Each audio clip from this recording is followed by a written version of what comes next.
Hello, welcome back to this week's episode of Entertainment Tuesday. And I can't quite believe that I've actually made it back to do a second Entertainment Tuesday in a row. Well, this one is episode 5, and we've got not as many stories as the last time, but I think enough good ones. All right, then, I think we should get into our first big story. Well, I say big story, it's the one I find the biggest, which is the Agatha All Along. Well, it's in relation to Agatha All Along, and what we got is loads more posters for the show. Now, I think it's really interesting that they do feature Catherine Hahn and Aubrey Plaza in the main roles in these posters because they're obviously our two main characters. What I find very interesting is the one of Agatha in the Rocky Horror Show Lips. The Red Lips. And of course, that musical was very camp, and I'm pretty sure that this TV show is going to be as equally camp. We also got very interesting look at a more dark kind of poster where I believe we have Agatha's hand and then strings leading on to the other characters. Underneath them is like some sort of crystals, which again are quite synonymous with witches and people who are into the Wiccan or witch or pagan practices. Now, what's interesting here is that from my reaction to the trailer, I guessed that perhaps, as Aubrey Plaza's character says in the trailer, that bodies are starting to pile up. I have guessed that this could potentially mean that each episode, one of the witches are going to die and not make it out of the themed episode of whatever the theme is in that week. And it seems to be that this poster is alluding to that. We can see Rio and the other witches, and Teen, which is Wiccan, there. And I think that this is probably meaning that they are all Agatha's puppets, unbeknownst to them. Maybe Rio might know, maybe Rio will double cross Agatha. But towards the end of the trailers, we do see that Agatha is screaming out, "Where's my prize?" And she is alone, and no one else is around her at that point. And I think that means that everyone's going to die one by one.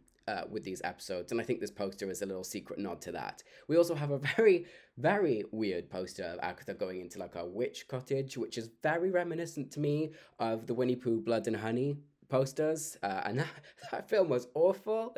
That was so bad, but it was very camp. We also got another one which is more of a breakdown of each of the characters. We can see Agatha Harkness, Teen, Rio Vidal, Lila Calderu, Jennifer Kale, and Alice Wu, and we can see their colours. Agatha's purple, Tina's blue, Rio's green, etc., etc.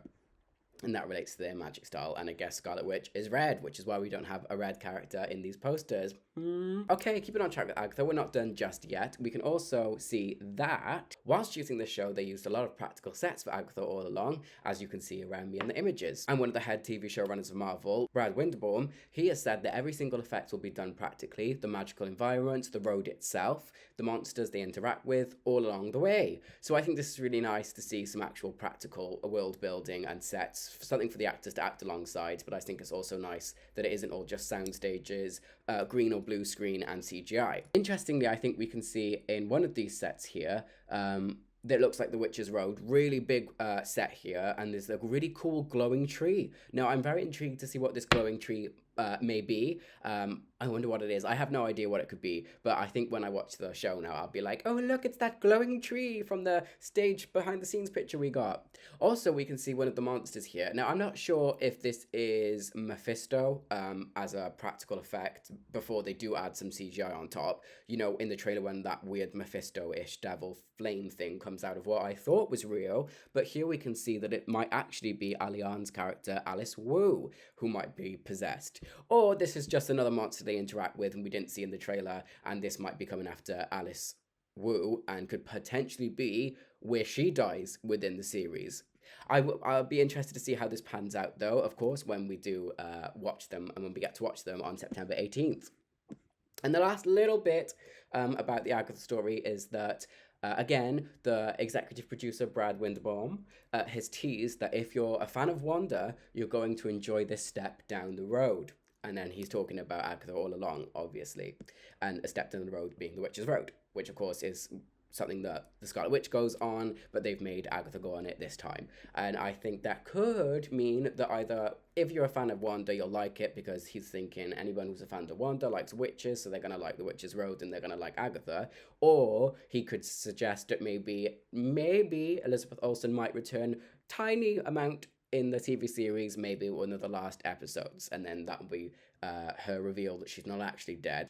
All right, then, on to our second story. It was reported on the 6th of September that Beetlejuice's Unleashing box office opening weekend, Friday to Sunday, would take in about 90 to 95 million, and with Beetlejuice releasing, it has actually done a near record, according to the Hollywood Reporter, that there's now got $111 million domestic opening. So that is good. I haven't actually seen Beetlejuice yet. I am going to, and then I shall hopefully do a review for it as well. But I think that's great that it has actually done a near record box office opening and pulled in a lot more than they thought.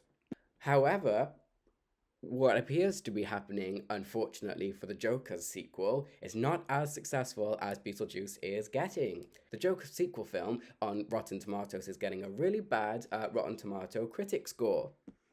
Earlier this week, it was on a green splattered tomato with 59%, but as of today, it has gone up 1% to be 60%, which makes a little tomato emoji, as you'll see on screen. I will again watch this film when it comes out. I have seen the trailers, not that I've done a reaction for them, but I don't understand how critics can't like this film, because from the trailers it looks beautiful, and I can't wait to see it. So I wonder where the critics are coming from on that one with such bad reviews. Maybe they don't like that it's a musical and they just want their Batman films to be Batman films, or they want their Joker films to be less musical. But too bad for them, because it is one. Okay, moving on to our other story in relation to the Batman world. Matt Reeves has spoken on The Batman 2, and he is saying that it's going to dig into the epic story about deeper corruption, and it goes into places Batman couldn't even anticipate in the first one. I say Batman because I think he's on about Batman here, not himself. And when you look into that a little bit more to see what he's on about, IMDb has posted an article that says Robert Pattinson's Batman will fight a villain that Christian Bale and Ben Affleck didn't face. Again, they say that Matt Reeves' comments about the Batman 2 hints at the Court of Owls coming to DC. Well, the cinematic version, because of course the Court of Owls was done loosely in the Gotham TV show. Other news about the film is that Matt Reeves has said that the sequel is almost finished in the script department and will begin filming this year. Well, later this year. He's also termed the film a mystery that delves into the corruption of Gotham, which we all know the Court of Owls do play a heavy part in, because they are like the top 5% of our real world. This is what the Court of Owls are for the Batman world. That article goes on to say, while many villains such as Swamp Thing and the Gentleman Ghost are rumoured to be included in this film, Reeves' statement about exposing the deeper corruption in Gotham have led fans to speculate that the Court of Owls might appear in the film. And they go on to say that if that is true, then Pattinson would be the only Batman actor in the films to have faced the Owls, because again they were in the Gotham TV show, and I think that would be really cool. I think it actually really does fit into the world of the Batman. It is very film noir. It's very like detective mystery. It does feel like the Court of Owls would show up in this version of the Gotham and this version of the Batman.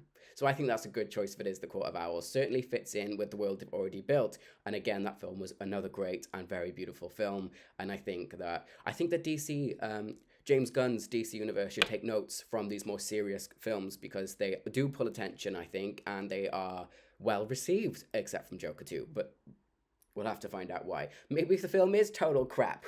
Unless you see it, you won't know. Okay, on to our next story. We have Knives Out 3, apparently, reportedly has a budget of 210 million, which is costing them 5 times more than the first original film. Now, I'm actually completely surprised that a Knives Out 3 is even going to be made.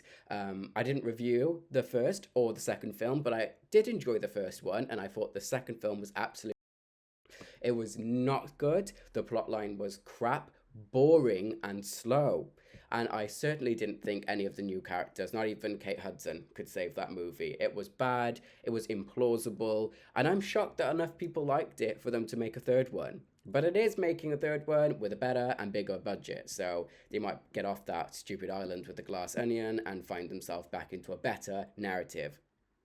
Another reported story is that Stephenie Meyer's Midnight Sun is being developed into an animated series at Netflix, and apparently the series will retell Twilight from Edward Cullen's perspective not Bella's. But I would argue to some extent that film was told pretty heavily between the pair of them, so I'm not sure why we need to revisit Twilight again or Edward Cullen again in an animated version. Do I see the point in this? Probably not. It'd just be interesting to see what kind of animation style they are going with, whether it's more CGI or 2D animated, or like an anime or like a manga style. So it'll be interesting to see how they decide to animate this show. But I guess we'll have to find out and see. And our last story is a bit of a bittersweet one. Kathy Bates is retiring from acting. She has said her last role in the Matlock series will be her last one. She has gone on to say, each role becomes my life. Sometimes I get jealous of having this talent because I can't hold it back and I just want my life. Everything I've prayed for, worked for, clawed my way up for, I am suddenly able to be asked to use all of it in Matlock. And it's exhausting. This is my last dance. And that's really sad. I don't know how they could do another American Horror Story show if they are doing another American Horror Story show. I don't know how they could do that without Kathy Bates, because she really, really helped build that show into the success that it is today. Well, maybe not so much of a success anymore. I don't know. I guess she is stepping down and she will go on to enjoy her life now that she's done as she feels all she can do. Okay, then, this was the episode 5 of my Entertainment Tuesdays.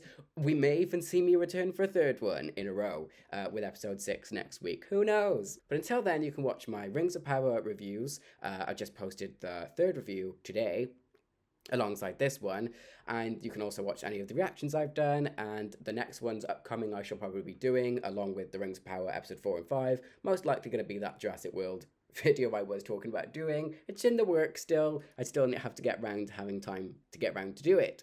So yeah, until then, I guess see you in the next one. Bye.